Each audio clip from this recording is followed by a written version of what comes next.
This is the cheapest projector you can buy on Amazon. Retails for just over $11 here in Australia, about $7-ish US, I guess that equates to. And that's not a lot of money to spend on a projector. Do you get much of a projector? Spoiler, no. So I guess I should give this some context because the entire reason I'm reviewing this stupid thing is because a little while back I did a review of a Bauhn projector. Bauhn is the brand that Aldi in Australia here sells, and it kind of just amused me that you could buy a very cheap projector in the same place where you might buy milk, bread, or spuds. And look, that's a very ordinary projector at a fairly ordinary kind of price. But as part of my research, I thought, well, how cheap are projectors going for these days? So I pinged up Amazon and had a quick look, and this came up. And that's cheap. That's really, really low cost. $11.16 delivered to me. And in fact, someone else I know put up the money for this because I rather jokingly said that other people could fund me doing this kind of stupid research. So I know who to blame. And look, yeah, this isn't much of a projector. The brand is listed as Sxhlseller,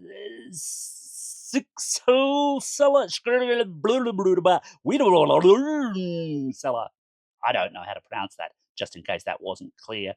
And of course, they're not a real brand at all. It's yet another Amazon product where they've come up with some garbled nonsense name so that they can claim the copyright on it and no one else can. I'm sure this thing is sold in a variety of different names because it's almost certainly just a white label design and it's not much of a design. Now, I suppose, have to come back to that thing of, look, you're only spending $11, Alex. What do you expect?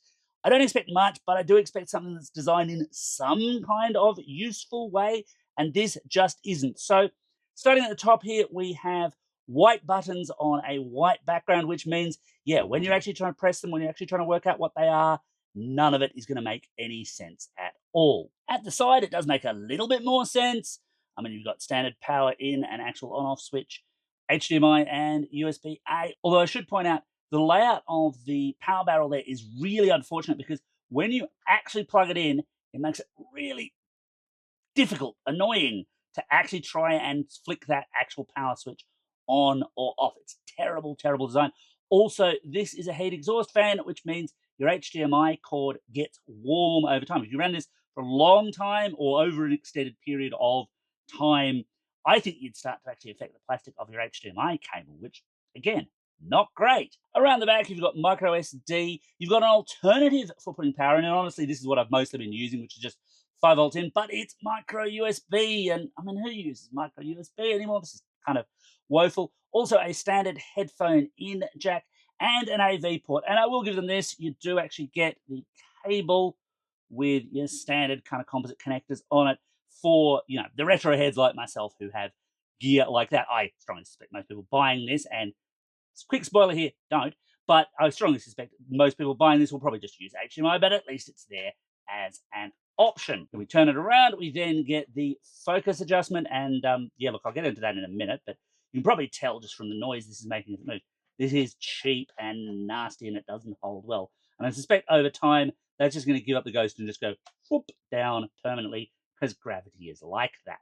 The whole thing is also made out of really cheap ABS plastic. It just feels cheap and nasty, and I seriously feel like if I dropped it any more than, say, that, it would actually shatter. This is cheap and fairly terrible, as is the included remote control. Now, you don't get batteries by default in there, and in fact, the battery cover really does not fit on well. It doesn't respond well. It's all just kind of awful, which, again, yeah, okay, $11, but seriously, does it have to be this bad? Style-wise, this thing looks like a McDonald's Happy Meal toy, or maybe that's just this particular color of yellow. It doesn't apparently have to be yellow. If I grab the box, which, by the way, rather optimistically calls itself the most cost-effective high-resolution LED projector.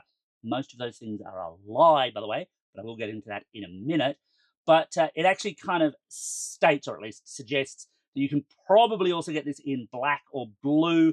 I mean, it's still going to look cheap and awful no matter how you get it. And obviously that it's sold in the US, the UK, and Europe as well. But, of course, you want to see, well, does this thing actually work? Will it switch on? What kind of images am I going to get out of it? Let's get into that. Not great, because, yeah, this is what it does. Now, just to forestall a few things, yes, I'm just shooting this against my wall. I have tested this properly within my home, but That's a private space to me, so this is as good as you're going to get. But honestly, this is as good as it gets. Now, I do have the lights on in the room, but you might also be thinking, well, hang on, that looks like it's really badly focused. Aren't you just putting this on, Alex? Well, no. So let's adjust that dial for on the side for the focus, and you'll rather quickly see what I mean, because, well, that's one end of its focus dial, and that's the other. That's as good as it gets, folks. But I can make it a little bit better, of course, if I switch the lights off, because one of the bigger problems that this has got is that it is only 800 to 1 contrast. That's really, really low. They claim you can use this thing outdoors. They lie. And there we have it. And yeah, that's still not a whole lot better now, is it? Now, the remote control does let you adjust a few variables when it wants to respond. I'm clicking it here. You can probably hear me clicking it. There we go. It finally decided it wanted to adjust itself. Yeah, sound mode, I'll cut to the chase here. The speakers on this thing are god-awful. They're just terrible. There is a headphone jack, and I would suggest if you were going to be forced to use this at gunpoint, maybe. Oh, we've gone off the menu again. Hang on. If you're going to be forced to use this at gunpoint, I would suggest strongly, I did say the remote wasn't working very well, that you plug in some actual speakers.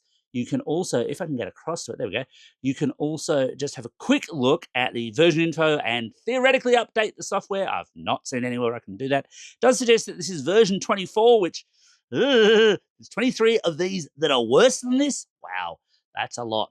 I am desperately trying here, by the way, to get across to the, there we go, it's finally wanting to work. So we can adjust the image mode, but, well, as you'll see, not by much. It's really very, very poor. You know what I'm thinking? Well, hang on, Alex, this is 1080p. I mean, it says it's 1080p. So what's the actual video quality like? Well, let's have a look at that.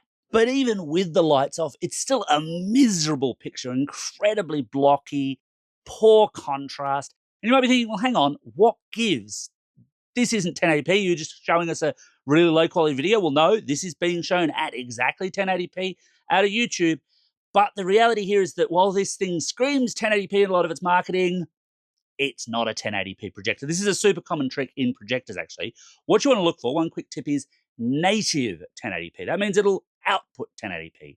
This thing can take a 1080p signal. It can say, hey, I can see what 1080p looks like, but it's not actually going to give it to you because its output is only QVGA, or 320 by 240, a huge, huge downscale from what 1080p can actually look like. And that's why you get this horrible fly screen effect. That's why it looks all so particularly bad.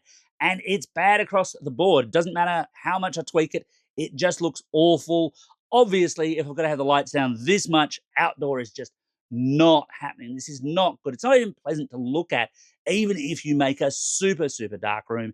It's just bad. They talk about it having a shocking performance. Well, yeah, it's shocking because it's shockingly bad. The same is true of the audio. This won't present all that well. This video, which is just one of my walks around Japan, has just some ambient music to it, but I'll try and pick up what its speakers are putting out.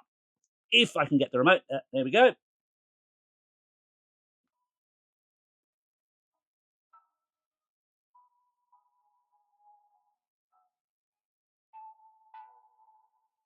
And yeah, look, I know obviously the microphone's going to affect that, but go and have a watch of that video, hear what it should sound like, because the speakers on this thing are just terrible. So should you buy this particular mini projector with the unpronounceable brand name? No, don't. Just don't.